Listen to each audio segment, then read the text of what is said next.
O Senhor esteja convosco. Ele está no meio de nós. Proclamação do Evangelho de Jesus Cristo segundo Lucas. Glória ao Senhor.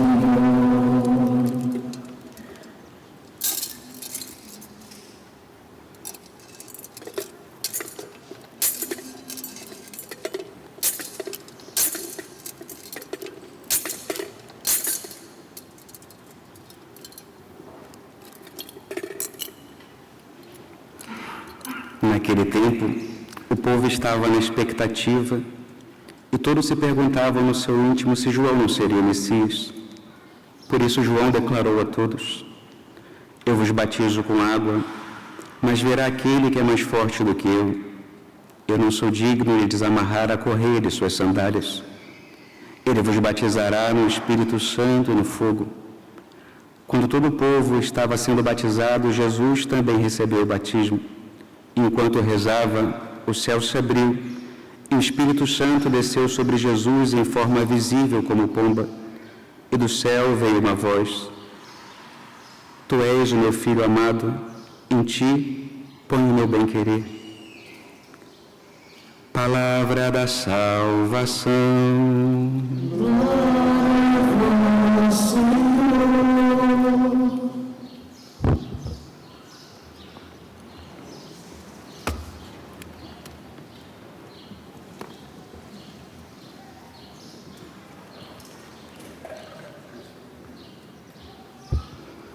Pelo sinal da Santa Cruz, livrai-nos Deus, nosso Senhor, dos nossos inimigos. Em nome do Pai, do Filho e do Espírito Santo. Amém. No domingo passado, nós estávamos reunidos para celebrar o mistério da Epifania do Senhor. Na figura daqueles 3 personagens misteriosos do Oriente, estavam contempladas todas as nações da terra que foram adorar aquele menino. Celebrávamos o Natal dos pagãos, o nosso Natal. O Natal daqueles que não faziam parte do povo de Deus pela raça, mas que por sua misericórdia fomos também escolhidos para sermos incorporados às mesmas promessas. Ali o Senhor se revelava, escondido na figura de um menino, Deus encarnado, tão pequeno, Deus feito carne, no colo de Nossa Senhora. Hoje nós nos reunimos a nossos irmãos católicos de todos os cantos da terra para celebrar outra epifania, outra manifestação do Senhor, a manifestação das 3 pessoas divinas. Celebramos nesse dia a festa do batismo de Jesus, a festa que encerra o ciclo litúrgico do Natal. A partir de hoje, nós católicos podemos desmontar a nossa árvore de Natal, o nosso presépio e deixar guardado para o próximo ano. Hoje se encerra esse tempo litúrgico da Igreja e a partir de amanhã nós vamos contemplar passo a passo o início da vida pública de Jesus, suas pregações, seus milagres, aquilo que faz parte também da nossa vida, a vida comum, a vida que Deus escolheu para si, sem holofotes, sem aplausos, a vida da santificação de cada dia. O batismo do Senhor marca exatamente isso. A partir daquele dia em que o Senhor se deixa ser batizado por João, começa a sua vida pública. E o batismo conferido por São João, embora tenha o mesmo nome do nosso sacramento do batismo, não era da mesma natureza que o batismo sacramental, tal como hoje a gente conhece. Batismo instituído posteriormente por nosso Senhor Jesus Cristo. Aquele batismo de João provinha verdadeiramente de Deus, mas não tinha o poder de conferir a graça santificante. Não era um sacramento. O próprio João Batista reconhece a diferença quando ele diz, nós ouvimos hoje no Evangelho: Eu vos batizo na água, mas eis que vem outro mais poderoso do que eu, a quem não sou digno de desatar a correia das sandálias. Ele vos batizará no Espírito Santo e no fogo. O batismo no Espírito e no fogo é o batismo sacramental. João, no entanto, pregava um batismo de penitência, um batismo para a remissão dos pecados. Muitos se dirigiam até ele para ouvir suas palavras e realizar esse sinal penitencial, dispostos a começar uma vida nova depois desse ritual de purificação. Santo Tomás de Aquino dizia que o efeito do batismo de João consistia exatamente nisso, no incentivo ao arrependimento dos pecados. O batismo de João, portanto, era um batismo principalmente penitencial, um ato penitencial, um gesto que convidava a pessoa que era batizada a ser humilde diante de Deus para o início de uma nova vida. Mergulhando na água, o penitente reconhecia que tinha pecado, implorava a Deus a purificação de suas faltas e era convidado a mudar de vida. Por isso, a surpresa de São João, quando ele vê na fila de pecadores o Santo dos Santos. João olha para o Senhor e diz: eu preciso ser batizado por ti e tu vens a mim? Como imaginar que na fila de pecadores estava o próprio Deus? João fica desconcertado, porque em Jesus, meus irmãos, não havia qualquer sombra de pecado. Não poderia haver. Ele é o Santo dos Santos. Não tinha, portanto, matéria para arrependimento, penitência. Mas por que então o Senhor quer ser batizado? Por que ele entra na fila com os demais pecadores? É uma cena desconcertante, surpreendente, carregada de mistério. Talvez eu e você não nos surpreendamos tanto porque a gente vai perdendo essa capacidade de se surpreender diante das coisas mais sagradas, mas a cena pede isso. Pede de nós essa atitude de espanto. Por que Deus, a santidade encarnada, entra na fila com os demais pecadores? Não só esse, mas tantos outros momentos na vida do Senhor, aparentemente não tem lógica humana alguma. Se a gente parar para pensar, por que o Verbo de Deus quis se encarnar? Por que Deus quis assumir a nossa natureza humana, se Ele podia, com uma única palavra, lá do mais alto dos céus, redimir toda a humanidade? Por que Ele quis fazer-se homem, fazer-se menino, sofrer? Por quê? Porque o Senhor quis ser submisso à Virgem Santíssima e a São José. O Deus se submeter a duas criaturas. Por que Jesus rezava se Ele era Deus? E no caso concreto de hoje, por que Jesus se deixa ser batizado? Os padres da igreja e o magistério são todos unânimes ao afirmar, e aqui são palavras de um desses padres, São João Crisóstomo: Jesus Cristo, que é juiz dos pecadores, vem batizar-se entre os escravos. E comenta o Santo Padre, o Papa Francisco: porque Ele quer estar com os pecadores e por isso fica na fila com eles e realiza o mesmo gesto que eles. O Senhor, meus irmãos, desejou ser batizado, comenta Santo Agostinho, para proclamar com a sua humildade o que para nós é uma necessidade. Ele quis, com a sua humildade, ensinar-nos aquilo que para mim e para você é algo estritamente necessário. Mais adiante o Senhor vai dizer que não pode entrar no reino dos céus quem não for batizado. Quem crê e for batizado será salvo, quem não crê e não for batizado não será salvo. Portanto, meus irmãos, nós estamos diante de um dos atos mais importantes realizados aqui na Terra, um ato que abre as portas do céu para cada um de nós. Tudo aqui tem uma relevância extraordinária. Santo Tomás de Aquino, citando Santo Ambrósio, aqui nós temos um elenco de santos: São João Crisóstomo, Santo Agostinho, Santo Ambrósio, Santo Tomás. De Santo Ambrósio: o Senhor foi batizado não por querer purificar-se, mas para purificar as águas. Desse modo, continua Santo Ambrósio, purificadas pelo contato com o corpo de Jesus Cristo, que não conheceu pecado, as águas tivessem a virtude de batizar. E conclui citando São João Crisóstomo mais uma vez: Jesus deixou as águas santificadas para os que depois deveriam ser batizados.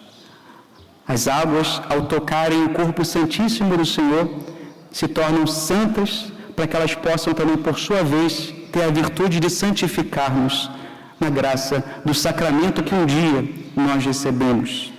No Jordão, portanto, não foi a água que santificou Jesus, mas Jesus que santificou todas as águas. Além do batismo de Jesus, meus irmãos, que nós contemplamos nesse dia santíssimo, o dia que o Senhor fez para nós, hoje a Igreja nos convida a debruçar-nos sobre outro batismo. Um batismo que iria acontecer no futuro, quando ele mesmo se refere, São João, ele vos batizará no Espírito Santo e no fogo. É uma maravilhosa realidade considerar o fato que Jesus tenha nos ensinado o caminho que devemos seguir. E não fez porque ele necessitasse, mas porque eu e você necessitamos. O seu batismo está estritamente ligado ao nosso batismo. Portanto, hoje é um dia extraordinário para nós meditarmos acerca do nosso próprio batismo. O que você e eu sabemos sobre o nosso batismo? Possivelmente nenhum dos presentes aqui, a não ser aqueles que tenham se batizado na vida adulta, se lembra de como foi aquele santo dia. A grande maioria de nós éramos ainda bebês quando fomos batizados. Éramos pequenos, não tínhamos ainda consciência. E muitos dos católicos, possivelmente a maioria, nunca parou para pensar acerca do seu batismo. Você sabe, por exemplo, o dia que foi batizado? Eu duvido que alguém aqui não saiba o dia que nasceu. Afinal, todos comemoramos a cada ano o dia do nosso nascimento, o dia que nós viemos à luz. Mas você comemora o seu batismo? Você sabe exatamente o dia que você nasceu? E me desculpe se é claro, mas possivelmente se você não sabe é porque talvez o batismo não seja algo importante na tua vida. Todos nós católicos deveríamos saber o dia em que fomos batizados e celebrar com mais ardor do que nós celebramos o dia do nosso aniversário natalício. Para muitos cristãos, meus irmãos, o batismo foi um presente recebido que ainda está embrulhado, que ainda está ali no papel e não foi desembrulhado. Muitos receberam esse dom, essa graça e deixaram ali escondidinho. Nós temos um pacote e não sabemos o que é nele. Não sabemos que somos ricos, não pensamos em agradecer, em alegrar-nos com ele. Meus amigos, o que eu gostaria de fazer hoje, nessa nossa homilia, é de te ajudar a desembrulhar esse presente, a pegar esse pacote e desembrulhá-lo para redescobrir o dom precioso que você tem e talvez você não se dê conta. Vamos mergulhar juntos nas águas batismais, nas águas do nosso batismo. Os dons de Deus se tornam verdadeiramente operantes a partir do momento em que a gente, conduzido pelo Espírito, toma consciência deles e o acolhe pela fé. É a partir do momento que nós acolhemos e temos consciência dos dons que recebemos que eles começam a agir em cada um de nós. E muitos de nós talvez recebemos a graça indelével do sacramento do batismo, como nos explicam os teólogos, mas ainda não recebemos os seus frutos, porque segue sendo um pacote de presente embrulhado. Se nós tivéssemos a consciência da grandeza desse dom, nós não retardaríamos, por exemplo, o batismo das nossas crianças. Meus irmãos, nós estamos falando do maior dom, da maior graça que nós podemos receber aqui na Terra. O batismo é algo extraordinário. Porque hoje ainda há tantos católicos que retardam o batismo das crianças? Por que a gente não segue o mesmo raciocínio que esses católicos usam para outras esferas naturais da vida dos filhos? Dizem algumas pessoas, olha, eu não quero batizar o meu filho ainda bebê porque ele não tem consciência, e pode ser que ele não queira abraçar a fé cristã. Eu quero respeitar a liberdade dele, esperar que ele cresça, e quando ele estiver na adolescência, com o mínimo de consciência, ele pode escolher se ele quer ser católico ou não. Que bonito! Por que você não usa o mesmo raciocínio para outras esferas da vida dele? Quando ele estiver doente e ficar chorando, por que você não pensa também, olha, eu vou esperar ele crescer, começar a falar, perceber o que ele sente realmente, para saber se eu devo dar remédio ou não? Você não pergunta se ele quer remédio ou não, você dá porque ele precisa. Você o leva ao médico quando ele precisa. Você o alimenta quando ele precisa, porque, do ponto de vista natural, você sabe o que é melhor para o seu filho. E por que você é tão negligente do ponto de vista sobrenatural, de negar-lhe essa graça? Meus irmãos, os bons católicos não protelam o batismo dos seus filhos o quanto antes, o quanto mais rápido, porque uma graça assim nós queremos que eles recebam tão logo eles possam. Por certo, um parênteses aqui, não existe entre nós católicos essa coisa de apresentação das crianças. Se uma paróquia vira e mexe, alguém bate lá e fala: padre, eu queria fazer hoje a apresentação do meu filho. Pode ser um costume piedoso, bonito, carregado de ternura, mas é um costume que não pertence à nossa tradição católica. É um costume que advém do protestantismo, das diversas confissões protestantes que não batizam as crianças, que só fazem o batizado das pessoas adultas. E o que eles fazem então com as crianças? Eles fazem a apresentação. Nós católicos não apresentamos, nós batizamos, nós incorporamos as crianças na vida da Santíssima Trindade por meio do batismo. Portanto, é importante isso também, porque nessas práticas inocentes a gente vai também desvirtuando a nossa fé. Eu vou apresentar meu filho e daqui a alguns anos eu batizo. Não, o batismo quanto antes. É o melhor que eu posso dar aos meus. Afinal, se vocês são pais, a grande missão de vocês é colocar o filho nos céus. E no batismo vocês já introduzem o filho de vocês na vida divina. Isso é o mais extraordinário que vocês podem dar.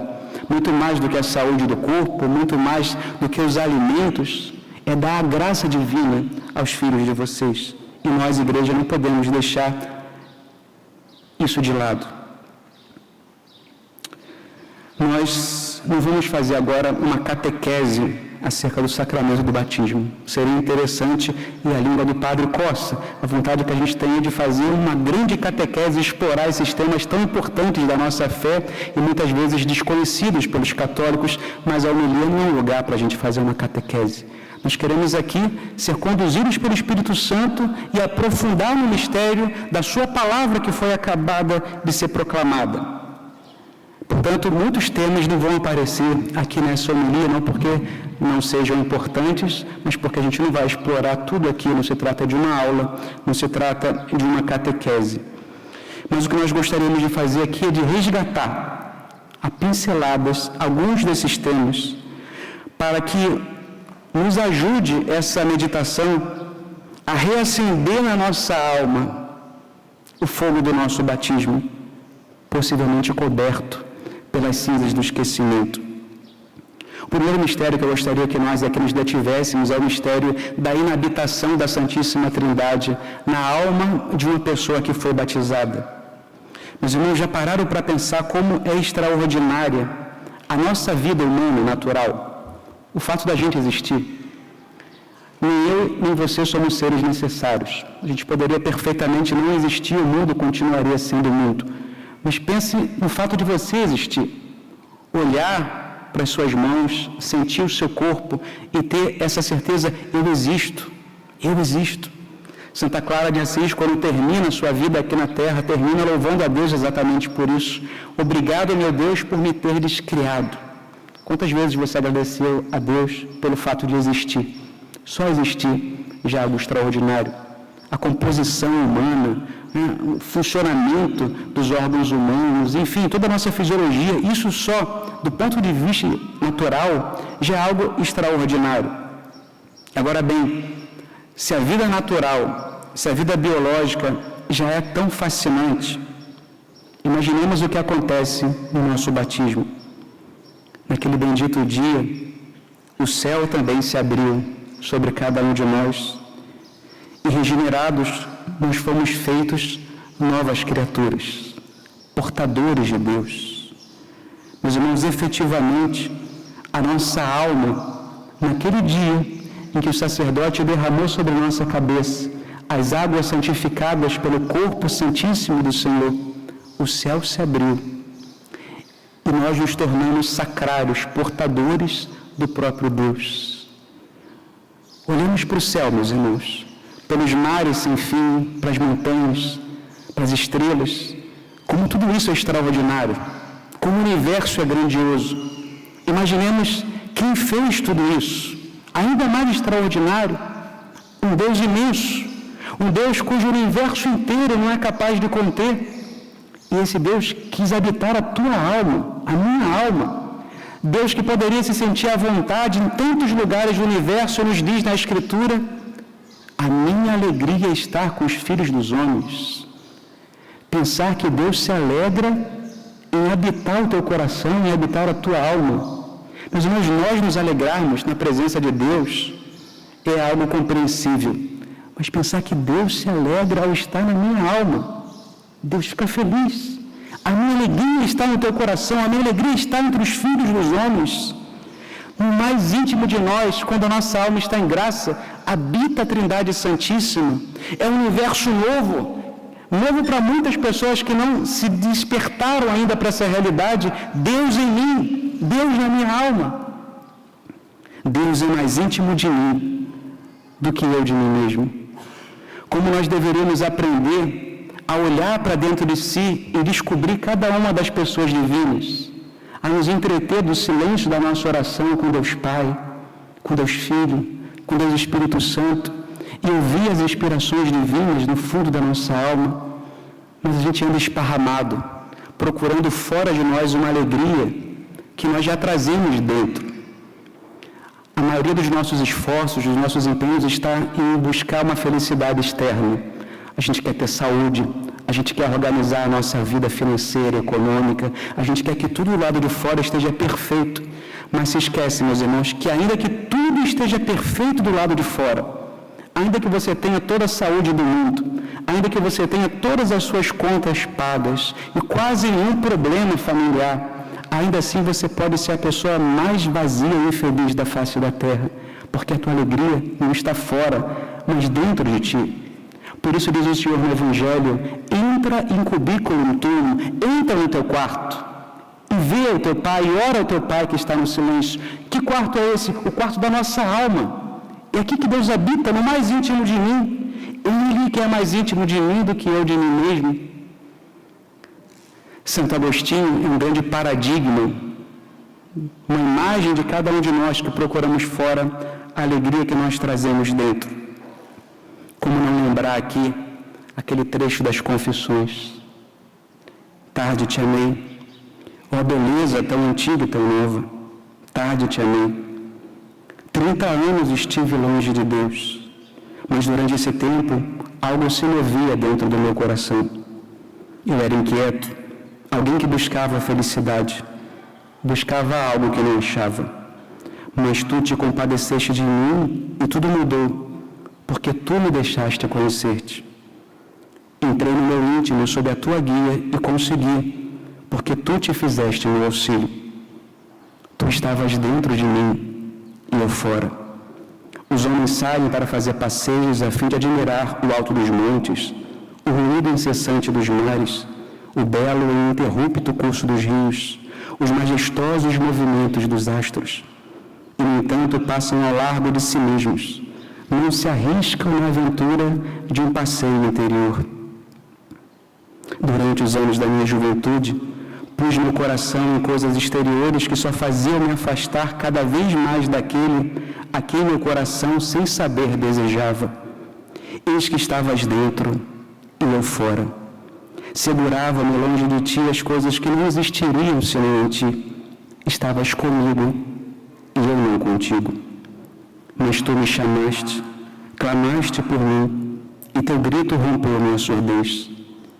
Fizeste-me entrar em mim mesmo, para não olhar para dentro de mim. Eu tinha me escondido, mas tu me arrancaste do meu esconderijo e me puseste diante de mim mesmo, a fim de que eu enxergasse o indigno que era, o quão deformado, manchado e sujo eu estava.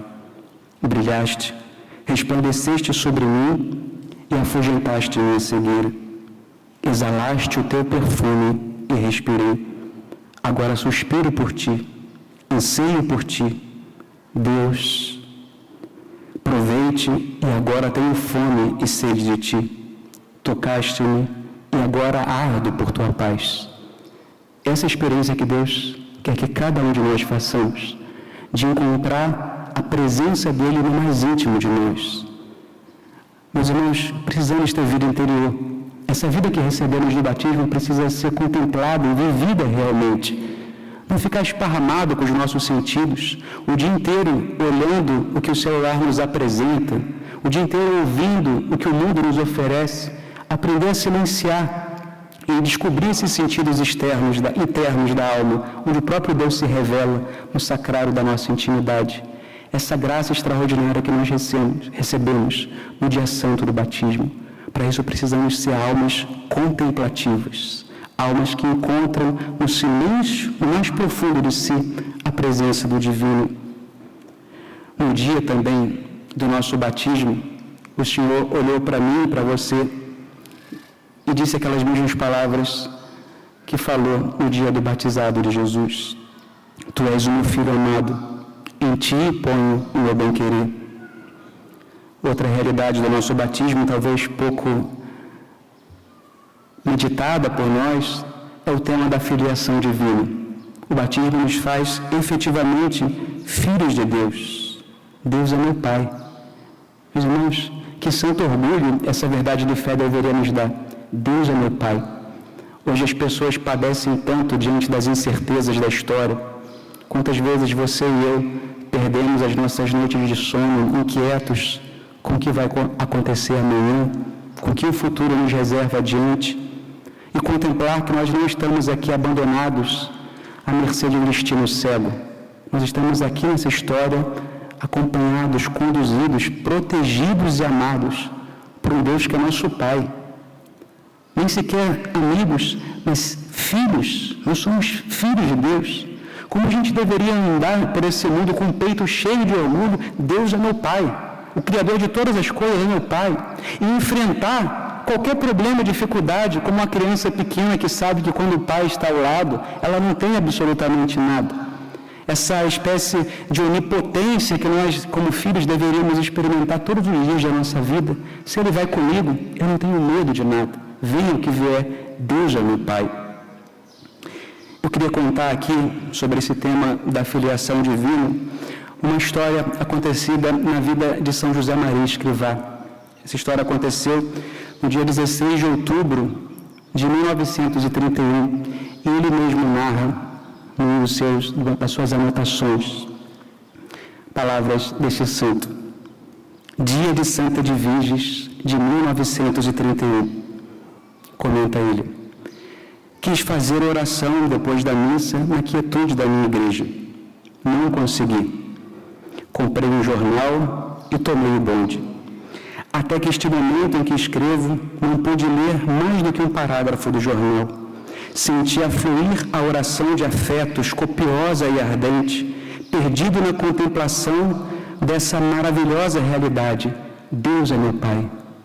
Veja que extraordinário, meus irmãos. Aquele homem acaba de celebrar a Santa Missa, quer fazer um pouco de oração na quietude da igreja e não consegue. O que ele faz? Vai para a rua, compra um jornal, entra no bonde. E no meio do turbilhão do barulho, das atividades frenéticas do dia a dia, aquele homem entra numa oração profunda, contemplativa. É bonito ver isso, porque nós nos movemos assim. Eu e você temos como nosso mosteiro o mundo. A gente não pode, que pena, viver o dia inteiro numa igreja em silêncio, mas o nosso mundo é o nosso mosteiro, é o nosso lugar de encontro com Deus, é o nosso lugar de fazer a oração contemplativa. E no meio do turbilhão daquelas pessoas entrando e saindo do bonde, aquele homem entra em êxtase. E não termina aqui a história. Diz ele que sentiu a ação do Senhor que fazia germinar no coração dele e nos seus lábios, com a força de algo imperiosamente necessário, essa invocação: Abba, Pater. Estava na rua, no bonde, provavelmente fiz oração em voz alta. E diziam os biógrafos que ele começou a dizer, sem parar, essa expressão: Abba, Pater. Vocês sabem que a palavra Abba em aramaico é o modo com que as criancinhas chamavam os seus pais. Poderíamos traduzir como papai, paizinho. E de repente aquele homem adulto, no meio da rua, sem temor a fazer o ridículo, começa a dizer em voz alta: papai, papai, Abba, Pater, Pater. E se a gente tivesse na época, eles São José Maria está ali orando em línguas, no meio do bonde, né? Alto, não quer saber se estão olhando para ele, se estão achando ridículo, mas ele não conseguiu conter aquele impulso. Abba, Pater, meu pai, meu pai, meu pai. E ele descobre, meus irmãos, o sentido da radicalidade da filiação divina na sua vida. É o fundamento da nossa vida interior. Saber que Deus é meu Pai. Quanta segurança isso nos dá. Medita nisso todos os dias. Pensa nessa realidade. Você não está sozinho nesse mundo. Deus é teu Pai. Meus irmãos, que extraordinário. Que segurança essa verdade de fé nos dá. Nos dá aos nossos corações. Deus, o meu Pai. Essa realidade do nosso batismo nos dá um título de cidadania na igreja. Uma realidade que talvez ainda seja pouco descoberta pelos católicos. As pessoas ainda desvalorizam o seu batismo. Pessoas que acham que para ser católico precisa de um plus, um a mais, uma nova consagração. A maioria dos católicos, meus irmãos, são chamados a viver simplesmente a radicalidade do batismo, sem uma nova consagração, ou seja, sem necessidade de entrar numa vida religiosa, numa nova comunidade, numa vida sacerdotal, porque o que dá radicalidade à nossa vida é o sacramento do batismo que um dia nós recebemos. E esse sacramento que nós recebemos, essa vida sobrenatural que nós recebemos em germe, ela é chamada a progredir e a dar frutos na nossa vida. O batismo não pode ser contemplado como uma realidade estática do passado.